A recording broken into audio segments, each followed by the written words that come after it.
उद्या होणार आहे। सिंगापूर खुल्या बॅडमिंटन स्पर्धेत भारतीय खेळाडूंनी आगेकूच केली। पुरुष एकेरीत एच.एस. प्रणॉयनं डेन्मार्कच्या प्रतिस्पर्ध्याला 19-21, 21-16, 21-14 असा पराभव करत पहिली फेरी जिंकली। लक्ष्य सेननं मात्र तिसऱ्या गेमनंतर दुखापतीमुळे स्पर्धेतून माघार घेतली। पुरुष दुहेरीत सात्विक साईराज आणि चिराग शेट्टी या जोडीनं विजयी सलामी दिली। त्यांनी मलेशियाच्या जोडीचा 21-16, 21-13 असा सरळ गेम्समध्ये पराभव करत दुसरी फेरी गाठली। मिश्र दुहेरीतल्या पहिल्या फेरीत रोहन कपूर आणि ऋत्विका गड्डे या जोडीनं अमेरिकेच्या जोडीचा 21-16, 21-19 असा पराभव करत पुढची फेरी गाठली।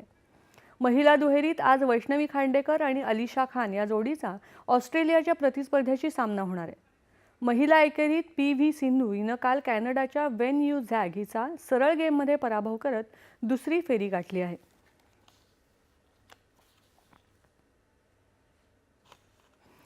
जालना जिल्ह्यातल्या बदनापूर तालुक्यात ढगफुटी सदृश्य पाऊस झालाय।